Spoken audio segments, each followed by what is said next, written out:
Health of nations is more important than the wealth of nations, said Will Durant, an American writer and historian.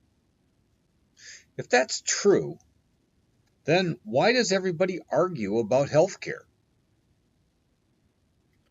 Over the past decade, there has been no topic more controversial or misunderstood than healthcare and healthcare costs.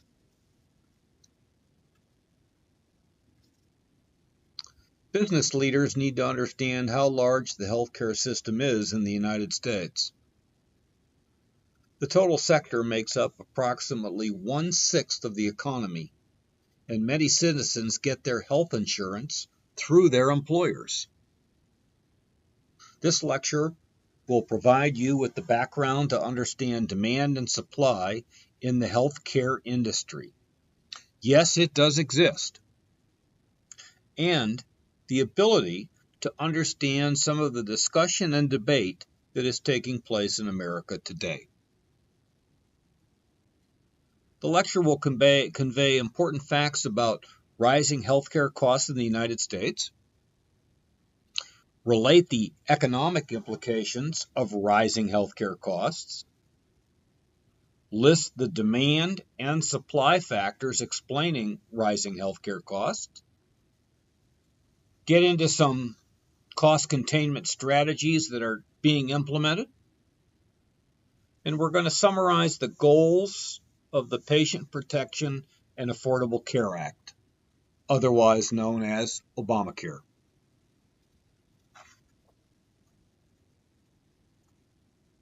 Should health care be available to everybody in the United States at premiums that they can afford? That's a big task that nobody has been able to solve. On March 23, 2010, President Barack Obama signed into law the Patient Protection and Affordable Care Act, also known as Obamacare. This wide-ranging law was intended to lower healthcare costs and allow increasing access to quality health care for millions of poorer Americans. These are two very difficult goals that can be, and you will see are, conflicting.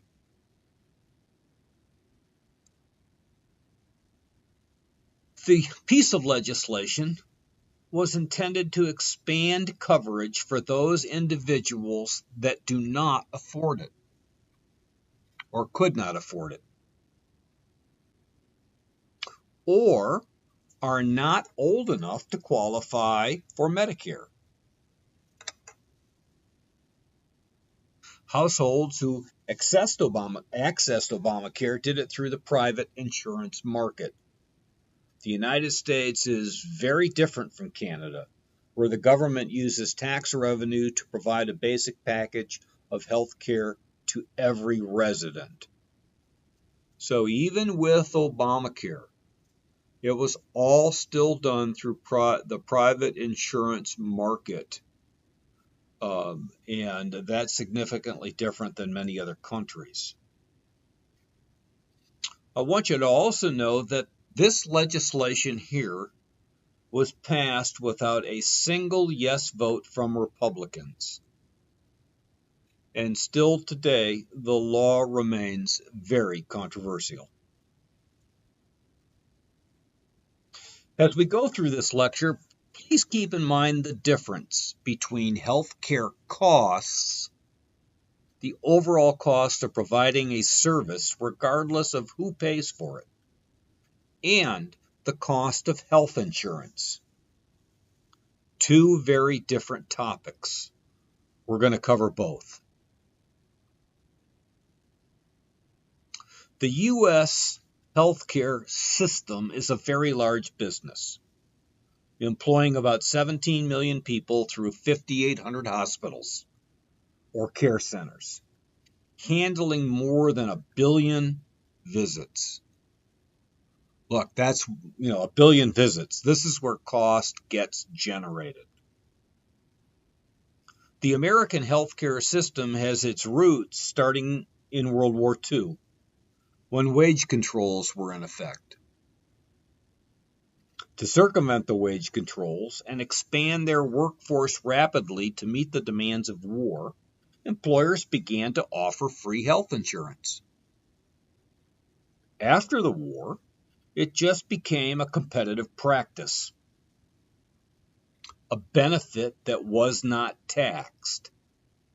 Yet, it was a business expense that could be deducted. However, there were consequences of providing a free benefit. The benefit was overused, leading in turn to higher costs and prices. This overuse is a significant cost driver today. Second, healthcare reform has concentrated on regulations rather than cost reductions. And we're going to see that both in the piece of legislation that is in Obamacare,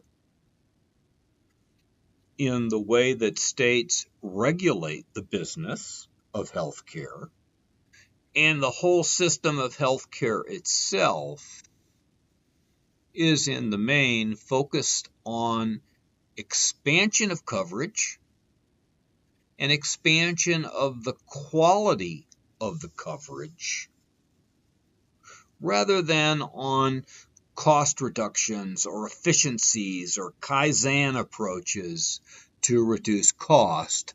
And that has some conflict that we're going to see later on.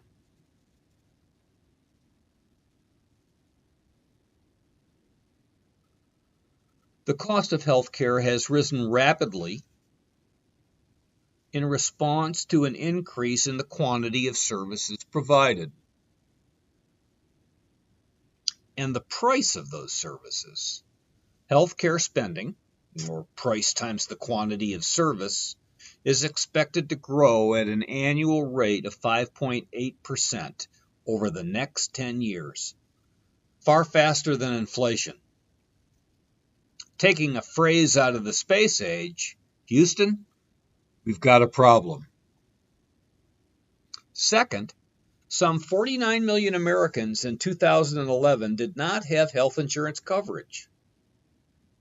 That amounts to 15% of all individuals in the United States. Result? They had significantly reduced access to quality health care.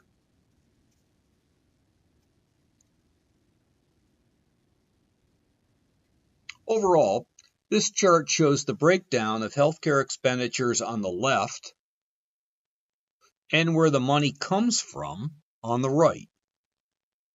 Expenditures for hospitals and physicians amount to 52% of the $2.9 trillion spent on healthcare.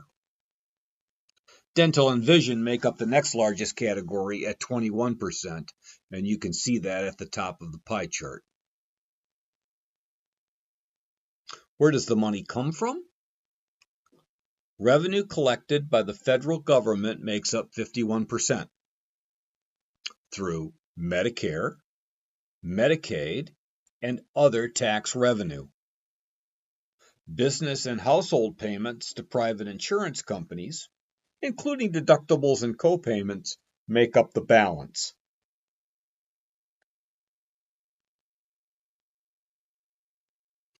In total, health care spending makes up 17.4% of gross domestic product. That's a big number.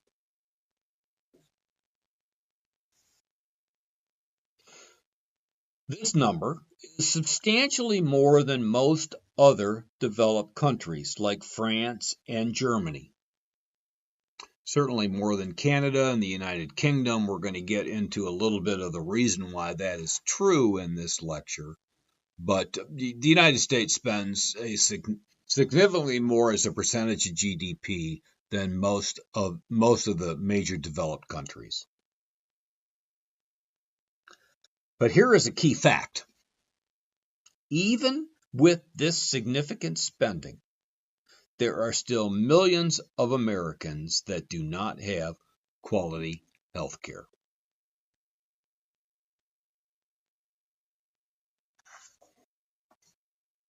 As we mentioned at the outset, the Patient Protection and Affordable Care Act was intended to solve two problems: rising healthcare costs and increased availability of quality health care. However, in practice, the Act is much more focused on increased availability of health care. It's attempting to provide health care for every American primarily through the private insurance system rather than a national system like the one that exists in Canada today. So, under Obamacare, all Americans are required to have some form of health care insurance or pay a penalty. This fact remains very controversial. Here are the keys. Everybody was required to have insurance or pay a penalty. The penalty was imposed as an addition to your federal tax bill. Unfortunately, young people don't feel that they need insurance. And existing, low-income, unhealthy people could not afford the current premiums and needed subsidies.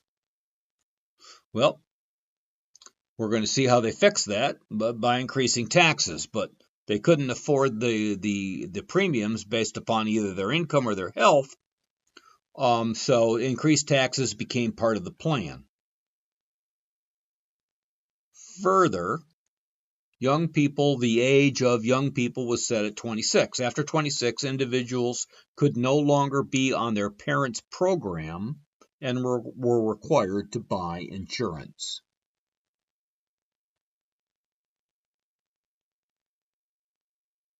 So, young, old, healthy, unhealthy, must have insurance or pay the penalty.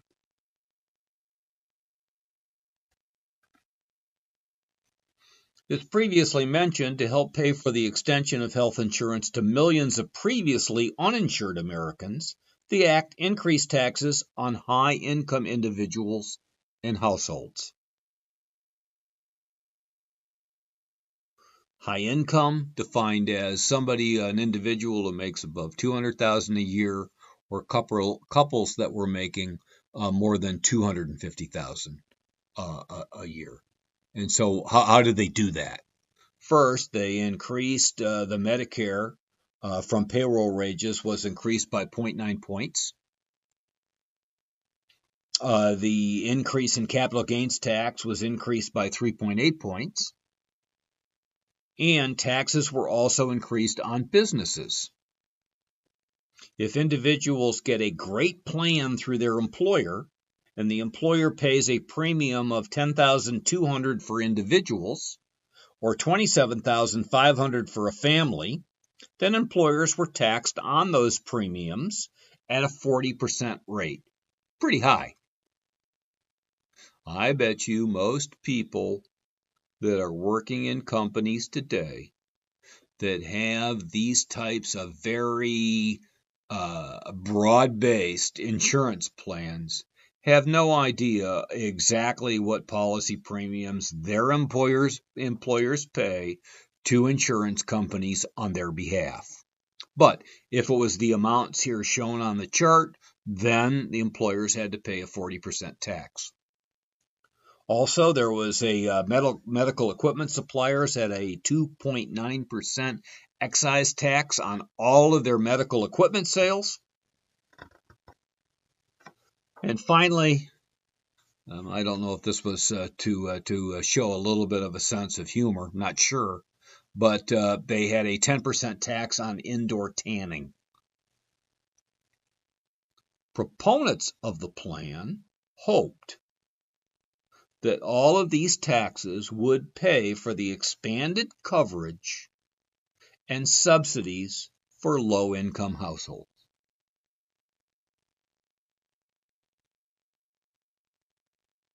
Not only were taxes increased, but the Act contains a number of mandates or requirements. There is a personal mandate requiring everybody to have insurance or pay a penalty of $695 per individual or up to 2.5% of family income. Adult children could stay on their parents' plan until 26, however, to avoid that personal mandate. Insurance companies could not charge co-payments or deductibles on annual checkups or preventative care. So if somebody was being proactive about their checkup or preventative care, you did not have to pay a co-payment or deductible. Just another indicator of whether these individuals would truly know the cost of their health care insurance. Insurers, some of which had large administrative costs, were required to spend at least 80% of their revenue on health care. Finally, there was an employer mandate. All firms with 50 or more full-time employees must offer health care insurance or pay a $2,000 per employee fine. It should be clear at this point that the whole cloth of the Obamacare was to increase coverage and quality of care. You haven't seen too much in here yet that really fundamentally addresses the need to control cost. It's just not there. In theory, some of the proponents argued that this increased competition within the state, that insurance companies competing for getting new clients on Obamacare would add to the competitive nature and the competitive pricing nature of the system. I must say I haven't seen a lot of evidence of that, and quite frankly, to the contrary, that kind of competitive activity did not take place in the end. Okay.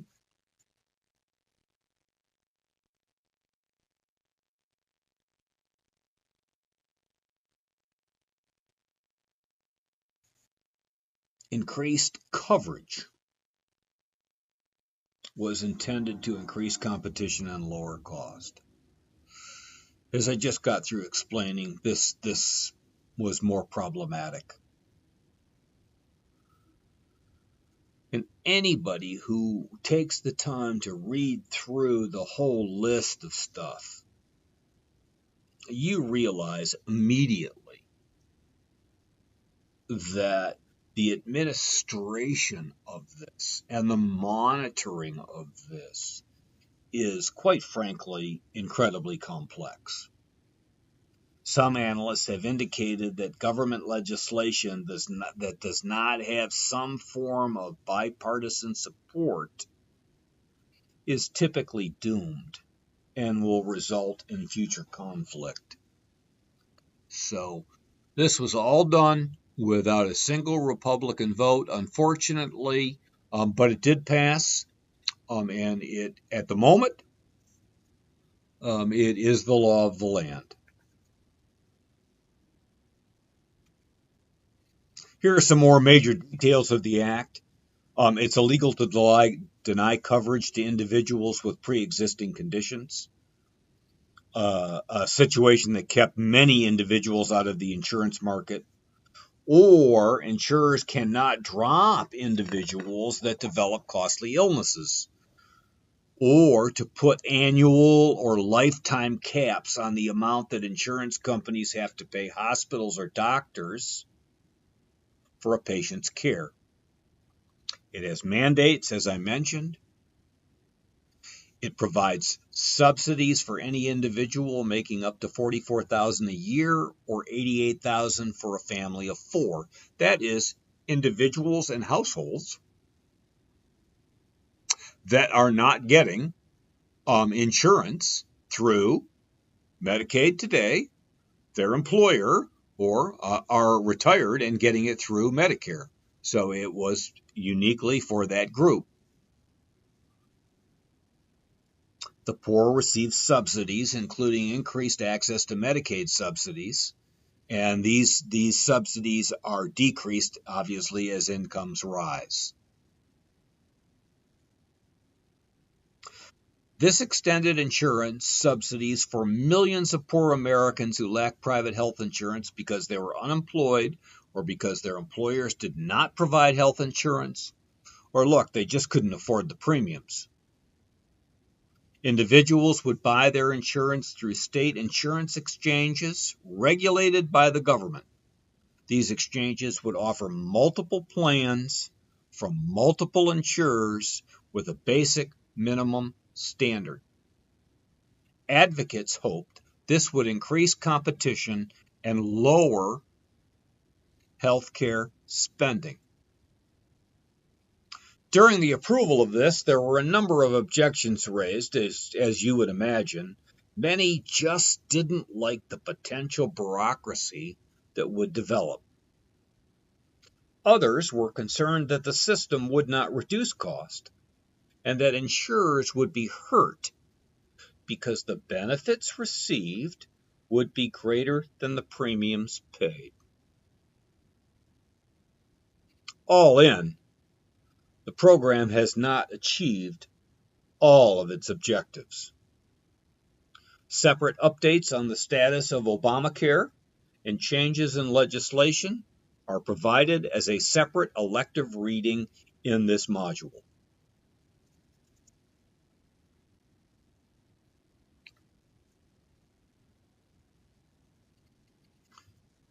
There are two problems that the Affordable Care Act tried to solve: cost and access to insurance. In the balance of this lecture, we're going to look at both of these from an economist's perspective, and not, as an apologist or a critic of the law. We are going to look at this just in terms of the facts. Okay? Let's look at the cost problem first. Always keep in mind that insurance premiums paid by households and businesses are not health care costs. They're just insurance premiums. However, at the household level, these are the visible costs of health care. Well, including your deductibles and your copayments. The consumer households do not see the cost. They just see the insurance premiums, and that's why I'm trying to differentiate this here, okay? But let's start out by assuming that increases in premiums, what companies or individuals pay for insurance, reflect increases in the actual cost of providing health care, meaning there's no profit creep in the margins of insurers. Faced with increasing premiums, some employers reduce or eliminate health insurance as part of their pay package. Remember, not everybody has the United Auto Workers Union in their corner defending their employment package. Individuals can no longer or may no longer afford the increased premiums. Thus, increasing premiums will lead to reduced access to quality health care. In the labor market, a number of other factors emerge. If premiums rise faster than productivity, the key driver of potential wage increases that we've learned in this class, then employers reduce wage growth to keep the total compensation in line with productivity. The workforce gets restructured with increases in part-time and temporary workers who don't get insurance. Likewise, low-wage earners in large companies like janitors, cafeteria staff may see their jobs outsourced to companies that provide little or no insurance. Or those companies may just offshore significant parts of the operation outside the United States. On a personal level, large, uninsured medical bills are one of the major causes of personal bankruptcies. Importantly, the impact on government budgets, federal and state, the impact is substantial. Government spending for Medicare and Medicaid coverage is significant. And these two government-sponsored programs have been the fastest growing portion of the federal budget. The monthly premiums that most Medicare patients pay covers about 25% of the cost of benefits. This discrepancy is difficult to sustain without cutting other portions of the federal budget or running consistent budget deficits. Okay, so the issue here, just to stop for a moment, is I believe that Obamacare really was focused on expanded coverage and quality coverage and the ability to have people with pre-existing conditions get good quality insurance. Pre-existing conditions meaning cancer or a serious heart disease or whatever, they could get insurance. You'd have to give the act for expansion at least a fairly good grade, not an A, but a fairly good grade. But on the subject of what's on this chart, cost, and the implications when premium creep equals health cost increase creep, the effect that it has on the labor market, on individuals, and more importantly on the budget is significant, and that cost needs to be addressed. There's no way about it. There's no other way about it.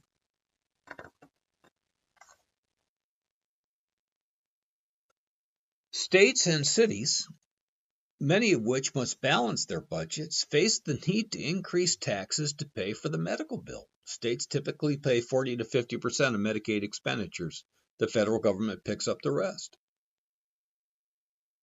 Rising insurance premiums affect the total economy. Consequently, increasing medical costs as a percent of GDP may be limiting America's ability to grow at rates to maintain full employment. Certainly, reduced heart disease mortality from improved health care has increased the potential labor pool. But is overall health care spending efficient? And is it too much? Those are questions that economists ask. Not what doctors ask, but certainly what economists and budget people ask in terms of evaluating the cost structure of the American healthcare system. Many economists think that healthcare spending is too large and it is certainly inefficient. Healthcare services require considerable capital and human resources, hospitals, clinics, doctors, nurses. If overspending exists, then the U.S. is consuming resources that could be used elsewhere. Economists would say the system is not efficient. Due to a number of factors reviewed later in the lecture, the U.S. is consuming healthcare services at a rate where marginal costs are greater than the marginal benefits. The U.S. just may have too much of a good thing, or it just can't admit that we need to pay for it.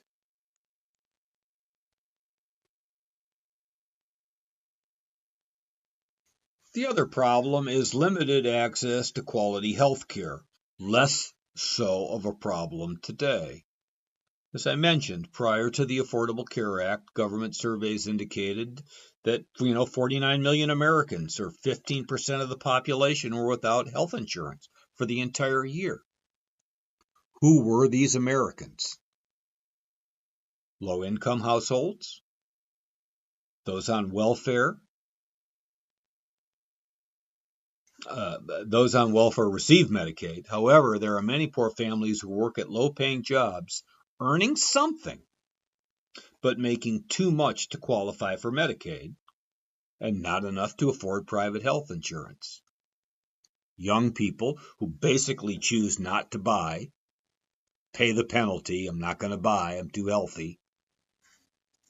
Those with chronic illnesses, workers in small firms, especially firms paying minimum wage.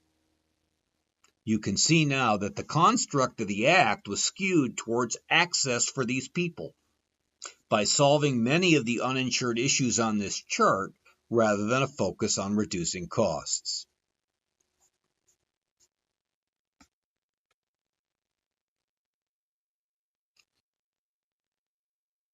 There are other access avenues to receiving health care.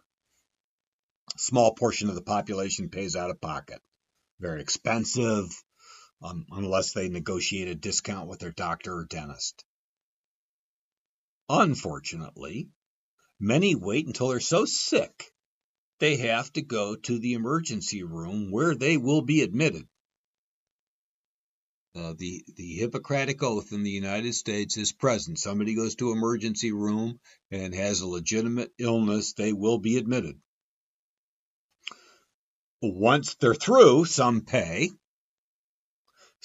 partial, many don't pay. It's estimated that hospitals provide about $36 billion of uncompensated health care per year.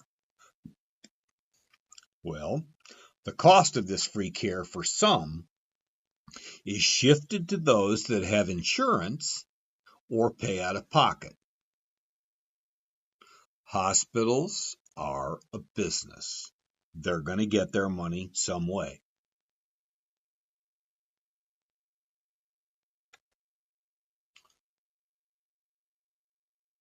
Let's go deeper into understanding why the United States has a rapid increase in healthcare costs. We will explore 4 areas affecting cost in the balance of this lecture. 1, there are some peculiarities of the U.S. healthcare market that are different than other countries. There is increasing demand, especially health insurance's role in influencing demand. And we're going to see that graphically here in a little bit. Supply factors, such as the supply of doctors, nurses, and changes in productivity. And then finally, cost containment ideas. Some are starting, more need to be done if we do not want to see increased taxes to individuals, households, and businesses. When you're done with this upcoming section, you will have a better grasp on cost drivers and how to interpret the public debate on health care, and you'll look at it through a different lens.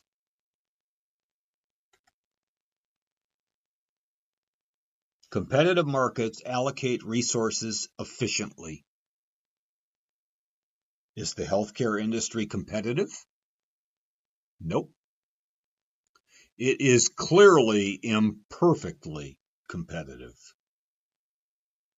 Let's give a couple of examples of these peculiarities of the U.S. healthcare market in terms of imperfect competition and its inefficiencies in allocating those particular costs. First, there are ethical and equity considerations. Denying access to healthcare is different than denying access to a private golf club. Further, society generally regards healthcare as a right and should not be allocated by price and income, like other products and services in the market. Well, as economists, you should say, wow, that's a big right, that the price is not going to clear the market because of this particular unique thing called healthcare.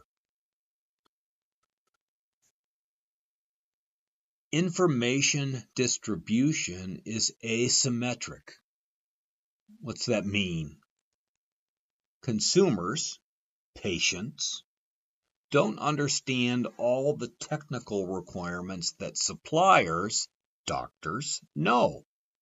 Thus, they accept what doctors tell them about the services that they should consume. There are some positive things. There's some positive externalities. A healthy labor force is more productive, and potentially lowering prices from being more productive because they don't get sick and miss work. But here's the big one. The area where insurance premiums and costs are not equal. Because 4/5 of all healthcare expenses are paid through public or private insurance, healthcare consumers pay much lower out-of-pocket prices than they would otherwise. Lower prices are a distortion that results in excess consumption. We will look at this problem graphically in a few slides. It needs to be pointed out that paying taxes to the government versus paying premiums to a health insurer will not automatically eliminate this excess consumption. Marginal benefits could still be greater than marginal costs. There are many who argue, if the government just took this over and we paid our taxes, all of these problems would just go away. Maybe not. It all depends on whether the true cost is going to be visible to the consumer or hidden in your tax structure or hidden in your insurance premium. Okay.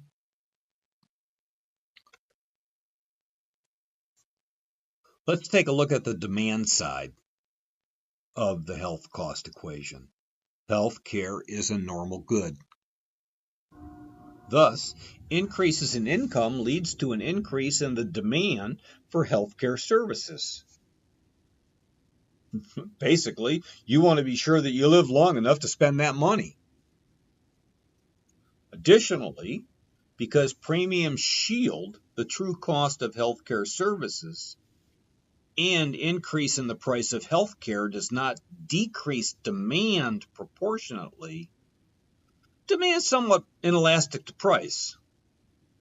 Look, consumers just don't shop and compare.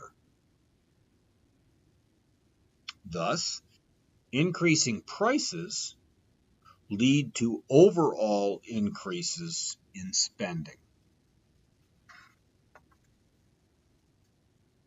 Further on the demand side, older people need more health care. The U.S. population is getting older. People over 65 made up 9% of the population in 1960. By 2030, that number of people over 65 will grow to 20% of the population. This is going to cause a serious spike in healthcare spending. Consumers in the United States love to eat out, still smoke too much, have limited exercise routines, and consume fatty foods and beverages. There are consequences for this type of unhealthy lifestyle. It increases the demand for healthcare services during a lifetime. And then finally, doctors aren't innocent bystanders in the demand equation. Doctors are the group that prescribe services, some of which are redundant, some to avoid lawsuits. Studies suggest that up to 1/3 of common medical tests are either inappropriate or of questionable value. Doctors and hospitals who own their own testing labs are likely to do 4 times the amount of tests than those that outsource the service. Hospitals are businesses. They need to thin that fixed cost. All of this can come under the heading of supplier-induced demand. Medical malpractice suits are high in the United States. As a result, many doctors practice defensive medicine. They recommend more tests and procedures than are warranted to protect themselves. Finally, medical ethics plays a role. Doctors are to do no harm. Importantly, doctors are legally and ethically committed to using best practice techniques in serving their patients. This can be costly. And the right to live as long as one possibly can is an ethical principle that is part of American culture. This increases lifetime costs of healthcare. Think like an economist for a moment. How high is this healthcare priority when thinking about allocating resources? Is it our number 1 priority? Our number 3 priority? It can't be as high as number 3 as a society goal and continue to have marginal benefits larger than marginal costs. Remember Tinstoffel. There's no such thing as a free lunch. Someone has to pay. If these demand issues on this chart are going to be in play,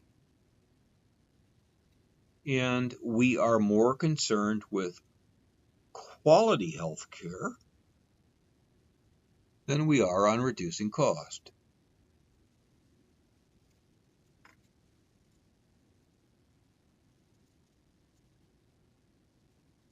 The structure of health insurance increases the demand for health care. People buy insurance to protect themselves. They let somebody else do the cost negotiating for them, the insurance companies, or the government, or their employers. In the United States, 83% of healthcare spending is done by private insurance companies or by the government, not by consumers who spend out of pocket. Little different than normal products and services. This creates a moral hazard problem.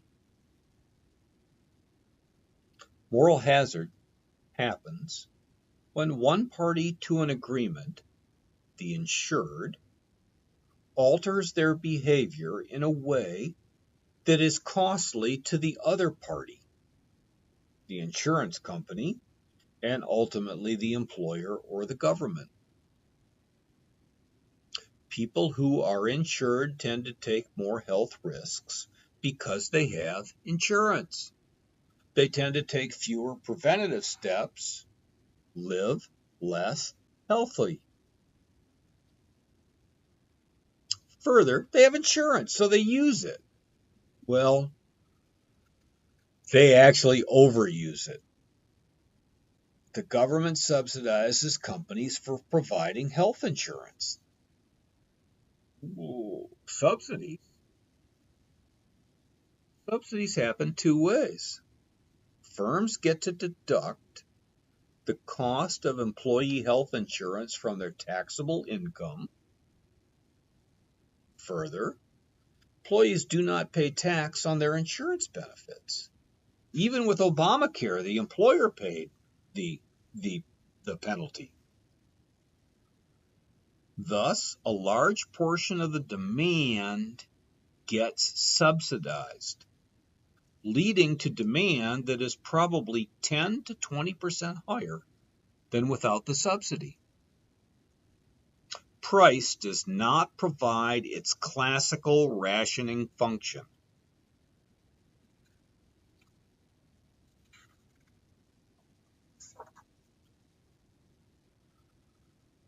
We can see the overconsumption a bit easier if we look at it graphically. The graph on the left represents the demand for and supply of healthcare without the influence of healthcare insurance. The optimal amount of healthcare consumed is at point A, where the marginal benefit and marginal costs are equal. Price, rations, demand, and supply. The graph on the right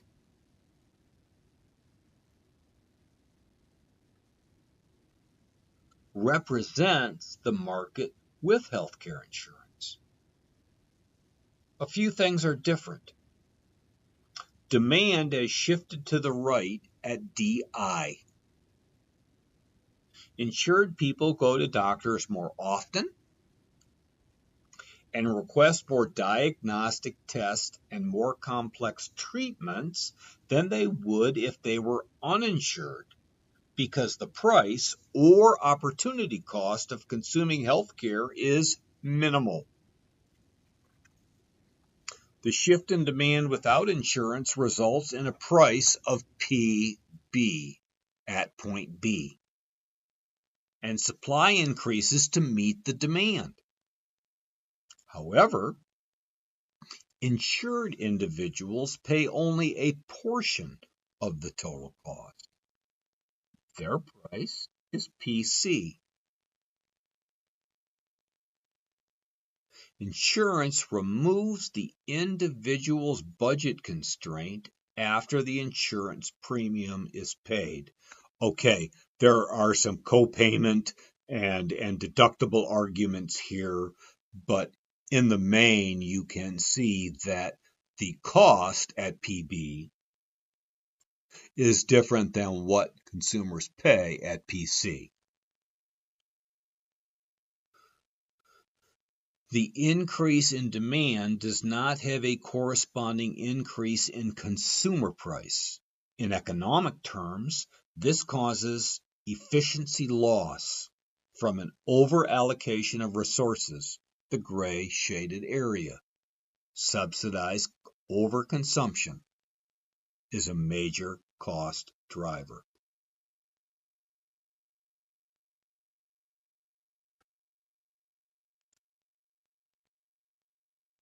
We've just seen that by reducing the marginal cost facing patients, insured, both private and government health insurance groups drive up prices and cost. Yet, other countries like Canada and the United Kingdom with national health insurance spend considerably less than the United States. How does this happen? Simple. They ration healthcare services. They use various non-price mechanisms to control cost. In these countries, the health committees and budget experts have limited tax dollars to spend, so they restrict supply and payments. In the United Kingdom, The National Committee for Health has set a limit of approximately $44,000 on the cost of extending life for a year. Imagine that. Somebody came up with that estimate. $44,000 on the cost of extending life for a year. If an anti-cancer treatment would cost more than this amount, the committee would not pay for it. Waiting times are also more due to less medical equipment per patient than in the United States. There's basically less capital expenditures. In the United States, regulators are more concerned with expanding benefits and coverage than with cost containment. Further, the budgets rest with the insurance companies. It's somebody else's problem.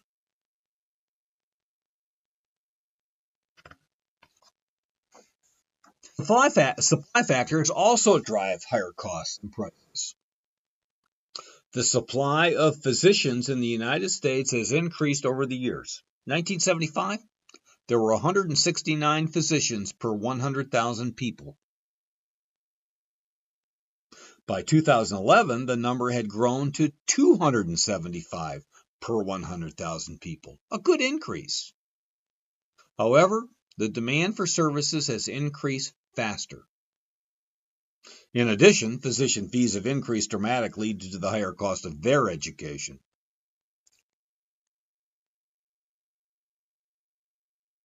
Slow productivity growth is a major factor on the supply side. Continuous improvement to increase productivity is relatively straightforward when producing consumer products. In the service business, it's a little more difficult, but not impossible. Yet, it's difficult to find productivity improvements in nursing care or care for the elderly. Quality trumps efficiency. Competitive pressure has not been strong enough to take on productivity improvements beyond eliminating paperwork with the aid of computers.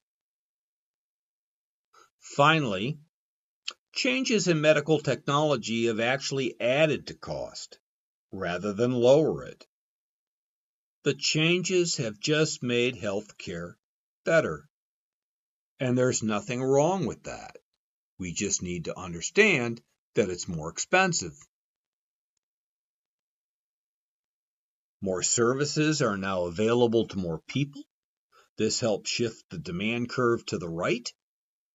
Better equipment is more expensive. Thus, the equipment must be used by a greater number of people. As I said, hospitals got to thin their fixed cost. And better medication, treating more and more problems, has come with a higher cost. Insurers have actually encouraged the increase in medical technology.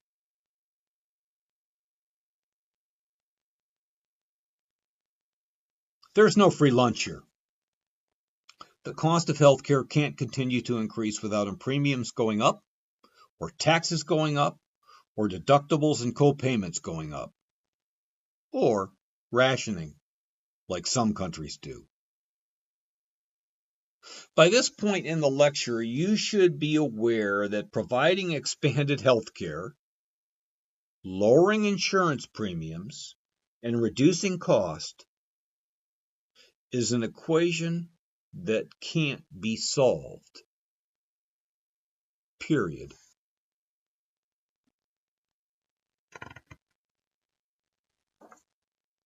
Providing health care for everybody, or demanding that individuals must have health insurance or pay a penalty, shifts the demand curve to the right. As economists, we know that unless supply shifts to the right as well, there will be price increases. Somebody has to pay that price. Insurance companies are profit-making enterprises. They don't continue to take losses and survive. With the Affordable Care Act, we've seen this happen. More and more insurance companies are electing not to play in the market for good reasons and bad. Like I said, for an update on what Congress is trying to do, see the special data section at the end of the module. In the final part of this lecture, we'll summarize the main drivers on healthcare cost increases and provide some additional insight as to cost containment approaches in the market today.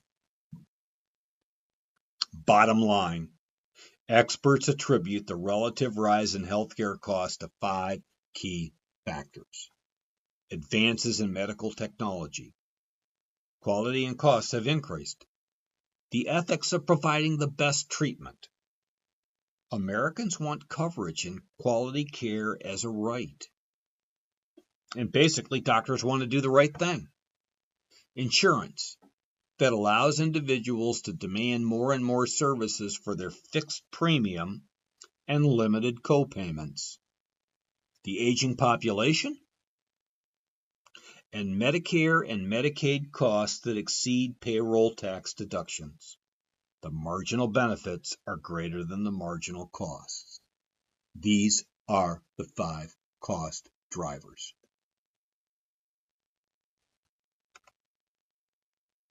Some progress has been made on cost containment in the United States, but there's still a long way to go. Many of the cost containment efforts have been focused on eliminating the incentives to overconsume. Insurance companies have increased the deductible per event and co-payment amounts in their policies. The higher these are, the more customers understand the cost of what is being provided. It also reduces the insurance company's administrative costs of processing small claims.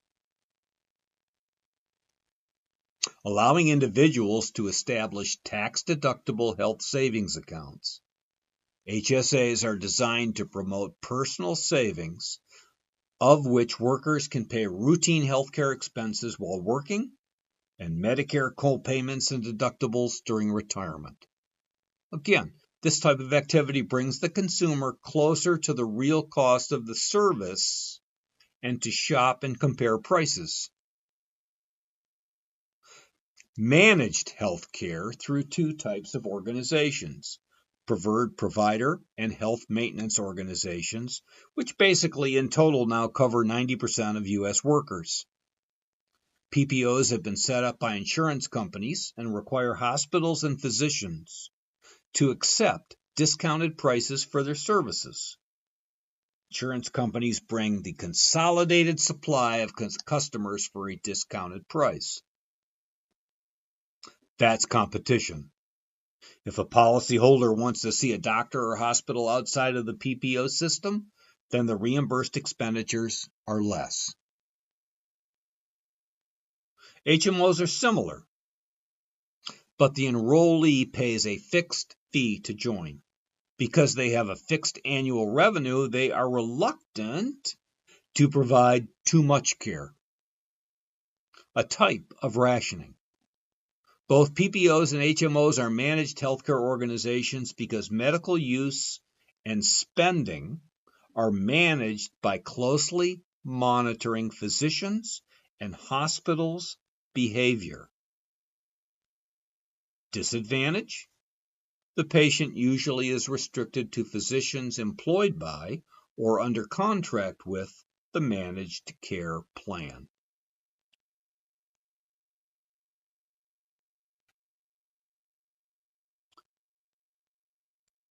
Medicare altered the way it makes payments for hospital services some time ago. Currently, they don't automatically pay all costs related to a patient's stay and treatment. Insurance companies and regulators know the cost, and they give a certain percent above that cost to hospitals, and basically every hospital I've ever talked to likes that system. They have grouped treatment under a diagnosis-related group system, or DRG. the cost containment approach. This DRG classifications puts care into specific groupings. Medicare only pays a fixed fee for each service classification in the system. Thus, hospitals have an incentive not to provide more than is required because they don't get paid. Result? The length of time in hospital has been reduced. Critics claim quality health care has been diminished also. Finally, 33 states have placed caps on the pain and suffering portion of malpractice awards. I'd like to close by summarizing a couple of important points for you to remember. The healthcare sector is a significant part of the U.S. economy. It's going to get bigger due to an aging population. As you listen to the debate on healthcare, keep in mind 3 points. Insurance premiums are not healthcare costs. Cost containment approaches within the sector have been limited but are growing.